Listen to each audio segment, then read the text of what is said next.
바랍니다. 정말 잘 오셨습니다. 주 안에서 좋은 일이 있을 것입니다. 자, 오늘은 에베소서 2장 1절에서 10절의 말씀을 가지고 구원에 대한 신념이다 라는 제목으로 은혜를 나누기를 원합니다. 자, 우리 기독교 신앙에 대해 가장 문제가 많이 일어나고 또 성경 해석에 있어서 자주 그 충돌이 되는 영역이 바로 이 구원론인데요. 그래서 이 구원에 대해서 설교를 할 때 어떤 깊이 있게 말씀을 다루기보다는 그저 교회 안에서는 통상적인 범위 안에서만 가르치는 경우가 많습니다. 자, 16세기 종교개혁 이후에 기독교의 분열과 우리 기독교 안의 갈등을 촉발시키고 그리고 우리가 받은 이 복음을 혼란스럽게 만들고 이단 논쟁의 중심이 되게 한 것, 그게 바로 이 구원론입니다. 그러나 중요한 것은요, 구원의 주권은요 100% 다 하나님의 영역 안에 있습니다. 그러니까 그 어떤 사람도 구원의 판단자가 될 수가 없기 때문에 우리는 사람의 판단이 아니라 성경을 통해서 구원의 확신을 갖게 되는 줄 믿습니다. 자, 예수님께서 왜 인간의 몸을 입고 이 땅에 오셨습니까? 죄를 부르러 오셨잖아요. 아니, 대속물이 되시기 위해서 이 땅에 오신 거예요. 잃어버린 자를 찾으려고 이 땅에 오셨습니다. 하나님 떠난 인생에게 생명을 주시기 위해서 이 땅에 오신 거예요. 한마디로 말한다면 예수님은요, 죄인을 구원하시기 위해서 이 땅에 오셨다고 하는 사실이죠. 자, 아담과 하와로부터 시작된 이 죄로 멸망받을 이 죄인들을 위해서 하나님은 친히 인간의 모습으로 오셔서 자기 몸을 대성물로 주셨고요. 사망받아야 할, 아니 지옥에 들어가야 할 인간을 구원해 주셨다고 하는 사실이죠. 그리고 예수님은 이 일을 어디서 이루셨어요? 십자가에서 다 이루셨다고 하는 사실이죠. 자, 그렇기 때문에 여러분 성경이나 또 하나님께서 자기 피를 세우신 이 교회의 목적은요, 죄인을 구원하는 것이 가장 먼저라고 하는 거예요. 그러니까 교회의 최우선의 목표는요, 예수 그리스도의 복음을 전해서 사람들을 구원하는 일이라고 하는 사실이죠. 여러분, 교회가요, 이 생명의 복음을 전하지 않으면, 아니 구원을 말하지 않으면요, 이 땅의 구원의 역사는요 일어날 수가 없다고 하는 거예요. 그래서 우리가 사도행전을 통해서 사도행전의 사도들은요, 이 구원 중심의 메시지와 그 믿음을요 자기들의 목숨을 걸고 전했던 것을 우리가 보게 되는 거예요. 그 결과 이 사도행전은요, 구원의 역사가 일어나는 그 증거들로 가득 넘쳐났던 것을 우리가 보게 되는 거예요. 그리고 우리가 말하는 이 구원이라고 하는 건요, 우리는 그냥 좁게만 이야기를 하는데 이 구원은요 포괄적이고요, 그리고 광활한 개념으로 단순히 죄인이 구원받는 것이 전부가 아니라 우리 인간을 향한 모든 것이 담겨있는 최상의 선물, 이게 바로 구원이라고 하는 거예요. 그래서 여러분, 죄라든가 진노라든가 재앙, 질병, 저주, 멸망, 죽음, 그 심판은 물론 우리들의 인간과 세상에서의 그 어떤 상황으로부터, 그리고 마지막 하나님과의 약속된 모든 것이 회복되는 최대의 역사가 바로 구원이라고 하는 거예요. 그래서 예수님은 뭐라고 말씀하셨어요? 사람이 거듭나지 아니하면 어디를 볼 수 없다고요? 하나님의 나라를 볼 수 없느니라 하셨는데, 그러니까 이 구원이라고 하는 건요, 인간의 죄 문제만 다루는 것이 아니라, 그렇잖아요, 하나님 나라까지도 연결이 된다고 하는 그런 개념이라고 하는 사실을 성경이 말씀해 주고 있는 거예요. 자, 이렇게 예수님의 탄생, 죽음, 부활, 승천, 재림까지 모든 과정은요, 하나님의 구원과 연관이 되어 있는데, 자, 그렇다면 하나님께서는 인간 구원을 위해서 과연 무엇을 어떻게 하셨냐고 하는 거예요. 첫째는요, 하나님의 특별한 은혜로 구원의 기준을 세우셨다고 하는 거죠. 자, 하나님의 은혜는요, 일반 은혜가 있고 또 하나 특별 은혜가 있습니다. 자, 일반 은혜라고 하는 건 모든 사람들에게 주어지는 은혜잖아요. 그러니까 어떤 사람이든지 차별 없이 베푸시는 은혜가 일반적인 은혜라고 하는 거예요. 자, 하나님은 사람들에게 일반 은혜를 주시면서 긍휼과 은혜가 온 인류 가운데 전달되도록 하시는데, 특별히 마태복음 5장 45절에 보니까 이같이 한즉 하늘에 계신 너희 아버지 아들이 되리니 이는 하나님이 그 해를 악인과 선인에게 비추시며 비를 의로운 자와 불의한 자에게 내려주십니다 라는 이 말씀처럼, 자, 예수님은 일반 은혜의 아주 공평성에 대해서 말씀을 해주셨다고 하는 사실이죠. 자, 예수를 믿는 사람이든 아니면 믿지 않는 사람이든 모든 사람들에게 해를 비춰주시고, 그리고 모든 사람들에게 비를 내려주시고, 사람들이 필요한 모든 것들을 다 허락해 주셔서 우리가 이 세상에 살아가는 동안 삶의 질이나 건강 등 나름대로 행복하게 살아갈 수 있도록 환경과 자연의 은혜를 허락해 주시는 거, 이게 어떤 은혜? 일반적인 은혜라고 하는 거예요. 그러나 일반 은혜와 다른 특별한, 하나님의 특별한 은혜가 있다고 하는 거죠. 그러니까 이 특별 은혜라고 하는 건 하나님께서 구원받은 이들에게 베푸시는 바로 구원의 은혜를 말하고 있습니다. 여러분 주보 가운데 열어보시면 말씀들이 쭉 나와 있죠. 에베소서 2장 1절 3절을 먼저 보겠습니다. 그는 허물과 죄로 죽었던 너희를 살리셨도다. 전에도 우리도 그 가운데서 우리의 육체의 욕심을 따라 육체와 마음에 원하는 것을 하여 다른 이들과 같이 본질상 진노의 자녀이었더니, 자, 이 말씀은 사람이 구원받기 이전의 상태를 지금 말씀해 주고 있잖아요. 자, 사람은 누구나 허물과 죄로 죽었고 육체의 욕심을 따라 사는 본질적으로 진노의 자녀였다라고 지금 말씀해 주고 있어요. 자, 그러나 하나님께서 우리를 선택해 주셔서 어때요? 구원을 베풀어 주셨다고 하는 거죠. 에베소서 1장 3절 6절 나와 있죠. 같이 봅니다. 찬송하리로다 하나님 곧 우리 주 예수 그리스도의 아버지께서 그리스도 안에서 하늘에 속한 모든 신령한 복을 우리에게 주시되 그 창세전에 그리스도 안에서 그 앞에 거룩하고 흠이 없게 하시려고 그 기쁘신 뜻대로 우리를 예정하사 예수 그리스도로 말미암아 자기 아들들이 되게 하셨으니 이는 그가 사랑하시는 자 안에서 우리에게 거저 주시는 바 그의 은혜의 영광을 찬송하게 하려는 것이라. 아멘. 그렇습니다. 자, 이 구원은요, 하나님께서 여기 말하고 영원 전부터 구원의 계획을 세우셨어요. 그리고 하나님께서는 자녀가 되도록 우리를 선택하신 것이기 때문에, 자, 그렇기 때문에 구원이라고 하는 건 전적으로 하나님에 의해서 이루어지는 일이라고 하는 사실이죠.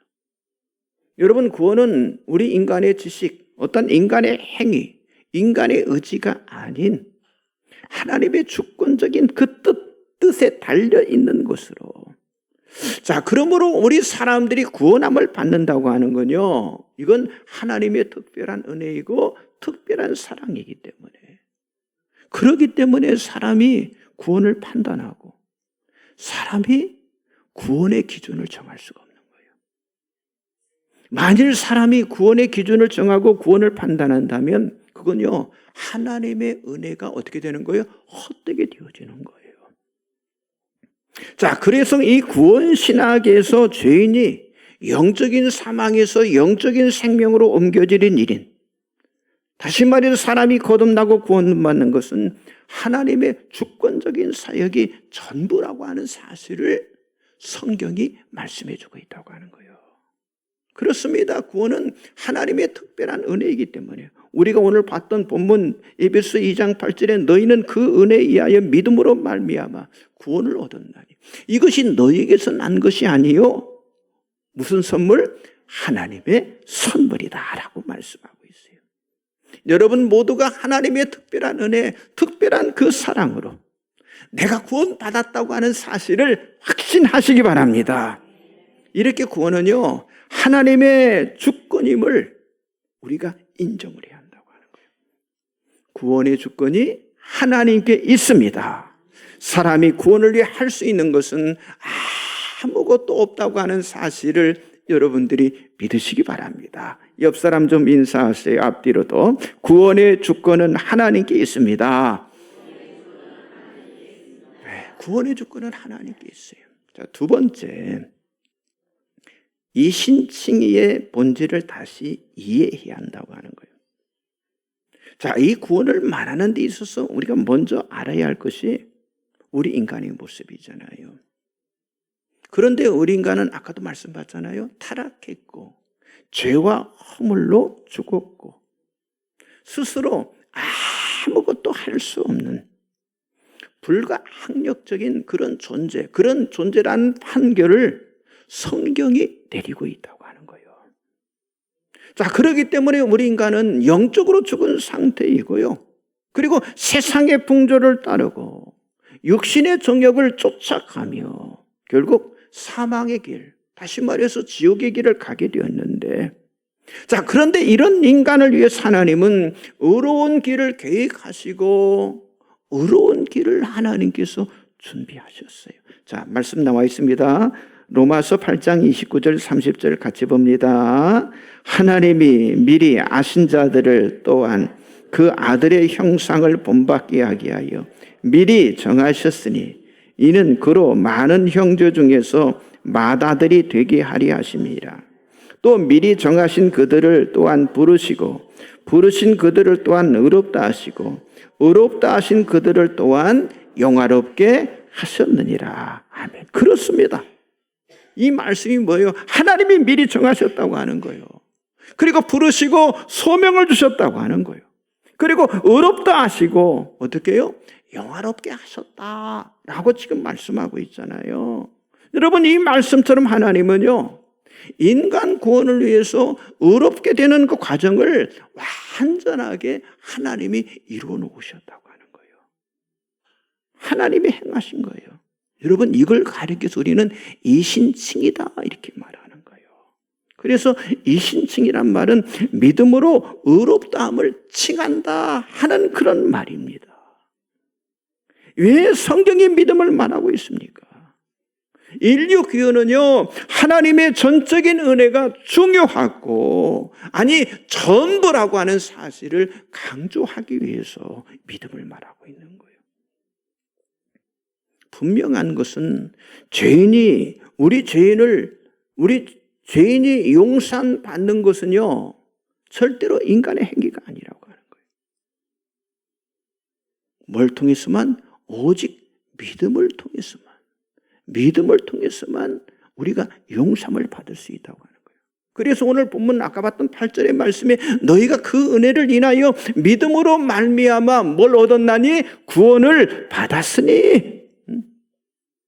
여러분, 이 말씀을 근거로 종교개혁자들이 오직 믿음 솔라피데를 그들이 강조했다고 하는 사실이죠. 그래서 구원은 하나님의 은혜에 대한 절대적인 믿음인데, 그런데 보세요. 많은 사람들이 이런 구원의 믿음보다 자꾸 구원의 수단을 앞세우는 거예요. 이 구원의 수단을 앞세운다는 맛은 뭐냐? 네가 언제 받았느냐? 어떤 상황 속에 받았느냐? 어디서 받았냐? 이거를 따지다가 진짜 구원의 본질을 잃어버리고요. 스스로의 구원에만 집착하는 그런 경향이 나타나고 있다고 하는 거예요. 그런데 사도 바울은 이 구원을 설명하는 데 있어서 사도 바울이 말하는 그 말씀의 핵심과 순서가 있는데요. 자, 로마서 1장 16절 17절 같이 보겠습니다. 내가 복음을 부끄러워하지 아니하노니 이 복음은 모든 믿는 자에게 구원을 주시는 하나님의 능력이 됩니다. 먼저는 유대인에게요, 그리고 헬라인에게로다. 복음에는 하나님의 의가 나타나서 믿음으로 믿음에 이르게 하나니 기록된 바 오직 의인은 믿음으로 말미암아 살리라 함과 같으니라. 그렇습니다. 복음은 믿는 자에게 구원을 주시는 하나님의 능력이라고 그랬어요. 하나님의 능력. 그리고 뭐라고 그랬어요? 이 복음에는 하나님의 의가 나타난다라고 지금 말씀하고 있잖아요. 그러므로 복음의 핵심은 뭔지 아십니까? 하나님의 의예요. 복음의 핵심은 하나님의 의입니다. 이 말은 의로우신 하나님이 우리를 의롭게 여기시기로 작정하시고, 그리고 의롭다고 우리를 인정하실 때 비로소 우리 인간이 의롭게 된다고 하는 사실을 말씀하고 있는 거예요. 그래서 바울은 오늘 본문 에베소 2장 8절 9절에서 이것이 너에게서 난 것이 아니요 하나님의 선물이라. 행위에서 난 것이 아니니 이는 누구든지 자랑하지 못하게 합니다라고 아주 단호하게 인간이 자랑할 수 없다고 하는 사실을 선포하고 있는 거예요. 그렇습니다. 구원은 의롭다고 칭해지는 이 칭의로 인함으로 사람의 행위에 있지 않아요. 하나님의 은혜로 되었다고 하는 사실을 여러분들이 믿으시기 바랍니다.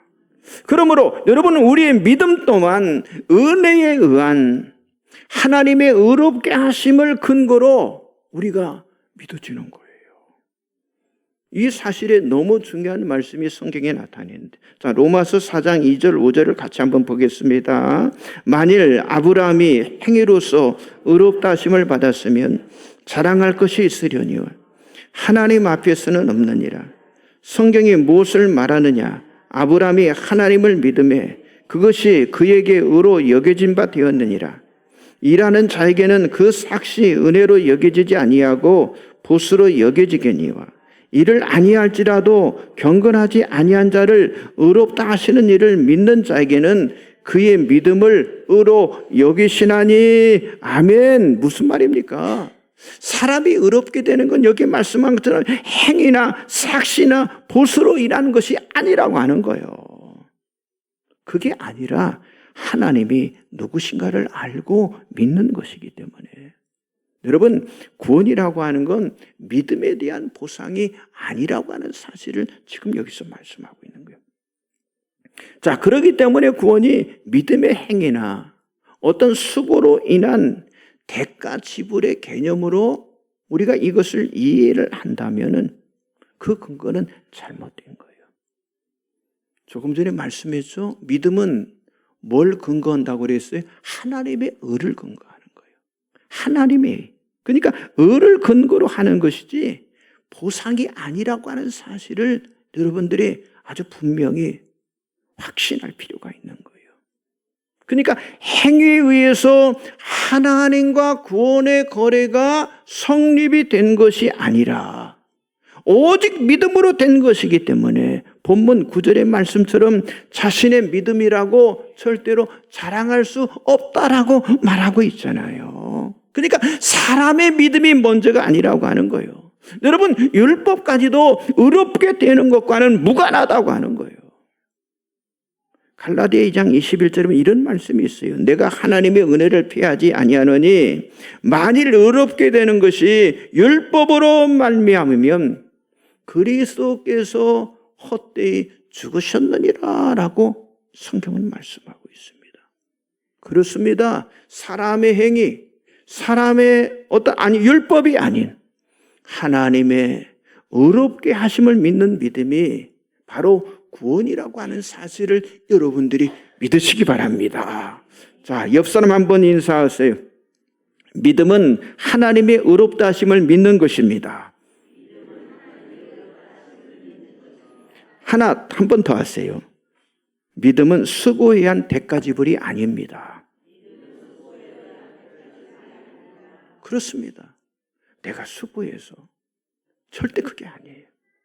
마지막 세 번째는요, 자, 구원은 단회적이지만은 우리 삶으로 연속돼야 한다고 하는 거예요. 자, 구원이란 하나님께서 타락한 죄인을 죄로부터 구출하신 특별한 긍휼이고요. 아주 특별한 은혜잖아요. 그러나 여러분, 구원이 최종 목적이 아니라고 하는 거예요. 최종 목적이 아니라 구원은요, 첫 출발이에요. 그러니까 이 첫 출발로 구원을 통해서 이제 하나님과의 관계가 비로소 어때요? 시작이 되어지는 거예요. 자, 그렇지만 하나님과 사람과의 관계를 맺는 효력은요, 우연하거나 어떤 적당하게 만들어지는 것이 아니라고 하는 거죠. 하나님의 말씀에 어긋남이 없이 충족이 되어져야 한다고 하는 거예요. 자, 말씀 나와 있죠. 에베소서 2장 12절 13절 같이 봅니다. 그때 너희는 그리스도 밖에 있었고 이스라엘 나라 밖의 사람이라. 약속의 언약들에 대하여는 외인이요 세상에서 소망도 없고 하나님도 없는 자이더니 이제는 전에 멀리 있던 너희가 그리스도 예수 안에서 그리스도의 피로 가까워졌느니라. 그렇습니다. 우리들이 구원받기 전에는요, 하나님과 관련된 그 어느 것도 해당 사항이 있다? 없었다는 거예요. 그런데 하나님께서 예수를 이 땅에 보내시고 그 예수의 십자가의 피로 말미암아 하나님과 인간 간에 화목할 수 있는 길을 열어주셨다고 하는 거죠. 자, 그리고 하나님과 인간의 관계협력이 정상적으로 이루어지려면 어떤 문제가 해결이 되어야 해요? 죄에 대한 완전한 해결이 선행이 되어야 하는데, 여러분, 죄가 남아있는 상태에서는요, 하나님은 죄하고는 가까이 할 수 없는 거잖아요. 그러니까 하나님과 인간은요, 죄가 남아있으면 서로 교통할 수가 없는 거예요. 자, 이렇게 구원이라고 하는 건 하나님과 새로운 관계가 시작되는 보증으로 죄의 문제를 해결하는 구원을 통해서 하나님과의 관계가 성립되어지는 거. 이게 바로 구원이라고 하는 거예요. 그래서 그것이 구원이든 거듭나는 것이든 중생이든 새로운 피조물이든 새 사람이든, 여러분, 구원의 본질은요, 하나님과 전혀 상관이 없는 사람으로 우리가 살아왔지만 이제부터는 하나님과의 관계 속에서 살아야 하는 그런 신분으로 바뀌어졌다고 하는 것을 확인시켜주는 바로 확증이 바로 구원인 줄 믿습니다. 여러분, 사도 바울도 그랬잖아요. 자기 자신이 구원받기, 물론 그분이 하여튼 열심당원으로서 또 유대 종교를 가지고 얼마나 하나님을 열심히 섬겼습니까? 그런데 뭐라고 그랬어요? 자기는 죄인 중에 괴수였다라고 말하면서, 그리고 예수 믿는 자를 죽이는 데 앞장섰지만, 그러나 예수를 만난 그 이후에 자기 자신 예수를 본받아 완전히 변화된 삶을 살게 되었다라고 말하고 있잖아요. 얼마나 여러분 사악한 죄를 지었습니까? 예수 믿는 자를 잡아 죽이는 그 짓을 했었잖아요. 다시 말해서 구원 이전과 구원 이후가 전혀 달라졌는데, 바울이 자기가 영적으로 낳은 믿음의 아들이라 부른 디모데에게 이렇게 편지를 썼어요. 자, 디모데전서 1장 18절 19절 나와 있죠. 같이 봅니다. 아들 디모데야, 내가 내게 이 교훈으로서 명하노니 전에 너를 지도한 예언을 따라 그것으로 선한 싸움을 싸우며 믿음과 착한 양심을 가지라. 어떤 이들은 이 양심을 버렸고 그 믿음에 관하여는 파선하였느니라. 그렇습니다. 많은 사람들이 구원을 받고도 그 믿음이 파손되는 사람이 많다고 하는 거예요. 그걸 지금 디모데에게 상기시켜주고 있어. 그러니까 구원도 중요하지만은 구원이 끝이 아니라고 하는 거예요. 구원의 연속된 연계될 삶이 더 중요하다고 하는 사실을 디모데에게 가르쳐주고 있는 거예요. 그렇습니다. 그래서 구원 이후부터는 날마다 우리가 하나님의 말씀을 붙잡고, 그리고 성령과 동행하면서 성령으로 충만하도록 믿음의 선한 싸움을 싸우는 그 과정을 통과할 것을 지금 가르쳐주고 있는 거예요. 옆 사람 한번 인사하세요. 믿음과 착한 양심을 가집시다. 이게 선한 싸움을 하는 과정이에요. 내 믿음을 끝까지 지켜내고 하나님이 말씀하신 것처럼 선한 양심, 착한 마음을 가지고 살아가는 계속 영적인 싸움을 하는 거예요. 그런데 아직도 믿음이 습관적으로요, 엎치락하고 뒤치락거리고 흔들리고 그리고 요동치고 있다면 나는 지금 문제가 있다고 하는 거예요. 오늘 본문 2장 10절에 우리는 그가 만드신 바라 그리스도 예수 안에서 선한 일을 위하여 지으심을 받은다니 이는 하나님이 전에 예비하사 우리로 그 가운데서 행하게 하려 함이시나요. 그 가운데서 행하게 하려 하심이라고 말씀하고 있잖아요. 그러니까 우리를 만드신 것은 단순히 구원받는 것으로 끝나는 게 아니라고 하는 거예요. 뭘 위해 지음받았다고요? 선한 일을 위해 지으심을 받았다라고 말씀하고 있잖아요. 자, 그렇다면 오늘 이 시대를 살아가는 우리의 모습이 하나님 만드신 그 모습대로 우리가 살아가고 있냐고 하는 거예요. 그렇잖아요. 자기 마음대로 우리가 살아가고 있는 거예요. 때로는 분노하고 때로는 정죄하고 때로는 비판하고 때로는 교만하며 때로는 악을 따르며 우리가 살아가고 있다고 하는 거예요.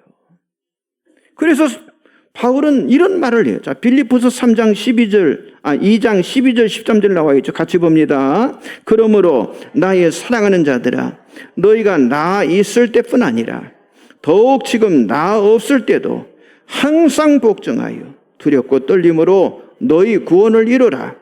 너희 안에서 행하시는 이는 하나님이시니 자기의 기쁘신 뜻을 위하여 너희에게 소원을 두고 행하게 하시나니. 이게 무슨 말이에요? 여러분, 구원은 단순히 만족하고 단순히 기뻐하는 차원에서 거기서 끝이 나서는 안 된다고 하는 거예요. 사도 바울이 지금 뭐라고 빌립보 교인단에 편지에 썼습니까? 오히려 복종과 두려움과 떨림이 있어야 한다고 하는 거예요. 이 말은 뭡니까? 더욱더 하나님의 뜻을 위해서 간절한 소원을 가지고 정말 두려움과 떨림과 복종을 통해서 하나님의 소원을 이루어드려야 한다고 하는 그런 말씀입니다. 여러분, 구원은 지키는 것이나 보존하는 것에 있지 않고요, 연속적인 우리의 삶으로 연결이 되는 거예요. 그래서 더 풍성하게 만들고 많은 열매를 맺는 데 있어서, 그런데 그것이 내 자신만을 위한 게 아니라 다른 사람에게도 선한 영향력을 끼치는 연결의 통로가 될 것을 성경은 말씀하고 있는 거예요. 이제 결론의 말씀을 드립니다. 자, 구원은 전적인 하나님의 은혜입니다. 그러나 중요한 구원은 끝이 아니고 믿음과 신앙 고백의 출발점이라고 합니다. 출발점. 그러므로 우리들이 구원받았기 때문에 구원받은 자의 삶을 살고 거기에 맞는 행동을 해야 할 것을 성경이 말씀하고 있는 거예요. 여러분, 구원받는 사람들이 모여있는 것이 교회이잖아요. 그래서 교회 안에 모여진 우리들이 할 일은요, 구원의 궁극적인 성취를 위해서 주님이 세우라고 하신 이 교회를 잘 세우고요, 그리고 이 지역, 이 세상을 구원하는 일에 우리가 사명을 다해야 한다고 하는 거예요. 그래서 여러분, 사도행전 교회는 어땠어요? 날마다 구원받는 사람이 가득 채워졌잖아요. 그런 구원의 열매를 보는 곳, 그게 어디라는 거예요? 바로 교회라고 하는 거예요. 그러니까 교회의 사명은요, 구원의 열매예요. 이제 우리의 구원을 지키려는 그런 작은 믿음에서 우리가 벗어나서 구원의 연속적인 삶과 구원의 열매를 맺는 교회가 되는 일에 저와 여러분이 힘써야 할 줄 믿습니다. 그래서 우리 교회는 구원받는 사람들만이 교회에 머물려는 그런 유혹을 받아서는 안 돼요. 그전에도 그랬어요. 막 전도 막 우리 교회가 되니까 아이고 이 정도면 됐다고. 그때 막 뒤에 앉을 자리가 없으니까 사람들이 그랬어요. 여러분, 그런 사람은 회개해야 해요, 하나님 앞에. 왜냐? 진짜 회개해야 해요. 그게 없으면요, 교회는 존재 가치가 없는 거예요. 특별히 여러분, 이 제주에 있는 교회들은요, 등록하는 숫자하고 빠져나가는 숫자가, 등록하는 숫자도 많을 수도 있고 빠져나가는 숫자가 또 엄청 많습니다. 왜냐하면 3년살이, 2년살이, 뭐 5년살이 또 빠져나가잖아요, 육지로요. 그러니까 그걸 채우려면요, 전도가 되지 않으면요, 그 현 상태도 유지할 수가 없는 거예요. 끝까지 일을 감당해야 합니다. 그래서 새롭게 구원받는 사람들이 날마다 더해가는 생명나무가 되어야 한다고 하는 거예요. 우리 교회는 구원의 생명 역사와 정말 열매들이 넘치는 그런 교회가 되기 위해서 우리 모두가 다 한 마음 한 뜻, 한 믿음 안에 성숙되고 하나 되어서 참여하고 하나 되어서 헌신하는 강력한 믿음의 동역자들이 되시기를 주님의 이름으로 간절히 축복합니다. 기도하겠습니다. 전능하신 하나님,